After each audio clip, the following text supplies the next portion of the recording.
Hi hello ನಮಸ್ತೆ ಎಲ್ಲರಿಗೂ ಕೊಂಕಣ್ ಟೇಸ್ಟ್ಗೆ ಸ್ವಾಗತ. ಇವತ್ತು ನಾವು ರುಚಿಯಾಗಿ ಹೇಗೆ ಮಶ್ರೂಮ್ ಕರಿ ಮಾಡೋದು ಅಂತ ನೋಡೋಣ ಬನ್ನಿ. ಬೇಕಾಗಿರುವ ಸಾಮಗ್ರಿಗಳು: 2 ಪ್ಯಾಕೆಟ್ ಮಶ್ರೂಮ್ ತಗೊಂಡಿದ್ದೀನಿ, ಕಟ್ ಮಾಡಿ ಇಟ್ಕೊಂಡಿದ್ದೀನಿ. 2 ಈರುಳ್ಳಿ, 2 ಟೊಮೆಟೊ, 6 ರಿಂದ 7 ಬೆಳ್ಳುಳ್ಳಿ ಕಾಳು, ಸ್ವಲ್ಪ ಶುಂಠಿ, 1/4 ಚಮಚ ಅರಿಶಿಣ, 10 ರಿಂದ 12 ಒಣಮೆಣಸಿನಕಾಯಿ, 2 ಏಲಕ್ಕಿ, ಸ್ವಲ್ಪ ಕಾಳುಮೆಣಸು, 5 ರಿಂದ 6 ಲವಂಗ, ಸ್ವಲ್ಪ ಸ್ಟಾರ್ ಮೊಗ್ಗು, ಸ್ವಲ್ಪ ಜಾಯಿಪತ್ರೆ, ಅರ್ಧ ಇಂಚಿನಷ್ಟು ಚಕ್ಕೆ, ಅರ್ಧ ಚಮಚ ಸೋಂಪು, 1 ಚಮಚ ಕೊತ್ತಂಬರಿ ಕಾಳು, ಸ್ವಲ್ಪ ಕೊತ್ತಂಬರಿ ಸೊಪ್ಪು, ಕಾಯಿ ತುರಿ, ಹಾಗೆ ರುಚಿಗೆ ತಕ್ಕಷ್ಟು ಉಪ್ಪು. ಈಗ ಹೇಗೆ ಮಾಡೋದು ಅಂತ ನೋಡೋಣ ಬನ್ನಿ. ನಾನಿವಾಗ ಮಸಾಲೆಗೆ ರೆಡಿ ಮಾಡ್ಕೋತಾ ಇದ್ದೀನಿ. ಫಸ್ಟ್ ಒಂದು ಕಡಾಯಿಗೆ ಎಣ್ಣೆ ಹಾಕಿ ಅರ್ಧದಷ್ಟು ಈರುಳ್ಳಿನ ಕಟ್ ಮಾಡಿ ಹಾಕ್ತಾ ಇದ್ದೀನಿ.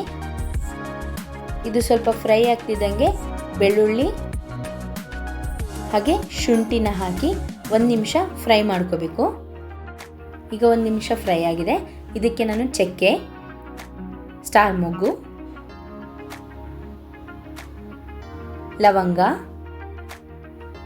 ಏಲಕ್ಕಿ, ಕಾಳುಮೆಣಸು, ಜಾಯಿಪತ್ರೆ ಇದೆಲ್ಲ ಹಾಕಿ ಫ್ರೈ ಮಾಡ್ಕೊತಾ ಇದ್ದೀನಿ. ಈಗ ಅರ್ಧ ಚಮಚದಷ್ಟು ಸೋಂಪನ್ನ ಹಾಕಿ ಚೆನ್ನಾಗಿ ಫ್ರೈ ಮಾಡ್ಕೊತೀನಿ. ಇದಕ್ಕೆ ನಾನೀಗ 10 ರಿಂದ 12 ಬ್ಯಾಡಗಿ ಮೆಣಸಿನಕಾಯಿ ತಗೊಂಡಿದ್ದೀನಿ. ಇದರ ಜೊತೆಗೆ 1 ಚಮಚದಷ್ಟು ಕೊತ್ತಂಬರಿ ಕಾಳನ್ನು ಸೇರಿಸ್ಕೊಂಡು ಫ್ರೈ ಮಾಡ್ಕೊತೀನಿ. ನಾನಿಲ್ಲಿ ಅರಿಶಿನ ಮತ್ತು ಕಾಯಿ ತುರಿನ ಎರಡೂ ಹಾಕ್ಕೊಂಡು ಇವಾಗ ಚೆನ್ನಾಗಿ ಮಿಕ್ಸ್ ಮಾಡ್ತೀನಿ. ಕಾಯಿ ತುರಿ ಏನು ಫ್ರೈ ಆಗಬೇಕಂತೇನಿಲ್ಲ. ಈಗ ಮಸಾಲೆಗೆ ರೆಡಿ ಆಗಿದೆ. ಈಗ ಇನ್ನೊಂದು ಪಾತ್ರೆಗೆ ಎಣ್ಣೆ ಹಾಕಿ ಈರುಳ್ಳಿ ಹಾಕಿ ಫ್ರೈ ಮಾಡಿ. ಈರುಳ್ಳಿ ಸ್ವಲ್ಪ ಫ್ರೈ ಆಗ್ತಿದ್ದಂಗೆ ಟೊಮೆಟೊನ ಹಾಕಿ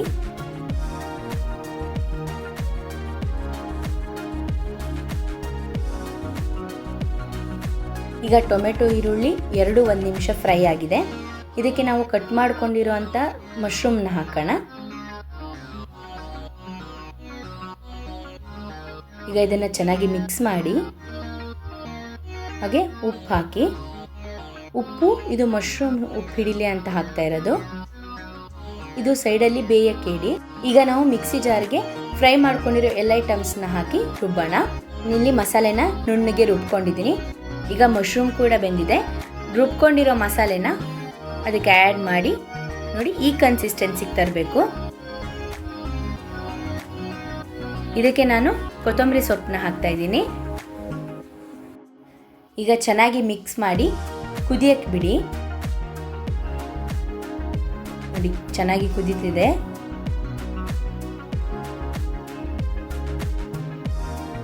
ಮಶ್ರೂಮ್ ಕರಿ ರೆಡಿ ಆಗಿದೆ. ನಿಮಗೂ ಈ ರೆಸಿಪಿ ಇಷ್ಟ ಆಗಿದ್ರೆ ನೀವು ಮನೇಲಿ ಟ್ರೈ ಮಾಡಿ ಹೇಗಾಗಿದೆ ಅಂತ ಕಮೆಂಟ್ ಸೆಕ್ಷನಲ್ಲಿ ತಿಳಿಸಿ. ಈ ವಿಡಿಯೋ ಇಷ್ಟ ಆಗಿದ್ದಲ್ಲಿ please like, share and subscribe. ನೀವಿನ್ನೂ ನಮ್ಮ ಚಾನಲ್ನ ಸಬ್ಸ್ಕ್ರೈಬ್ ಮಾಡಿಲ್ಲ ಅಂದರೆ ಈ ಕೂಡಲೇ ಸಬ್ಸ್ಕ್ರೈಬ್ ಮಾಡಿ. ಹಾಗೆ ಪ್ರತಿದಿನ ಹೊಸ ರೆಸಿಪೀಸ್ಗಳಿಗೆ ಬೆಲ್ ಐಕಾನ್ ಬಟನ್ನ ಪ್ರೆಸ್ ಮಾಡಿ. ಹೀಗೆ ಸಪೋರ್ಟ್ ಮಾಡಿ. Thank you.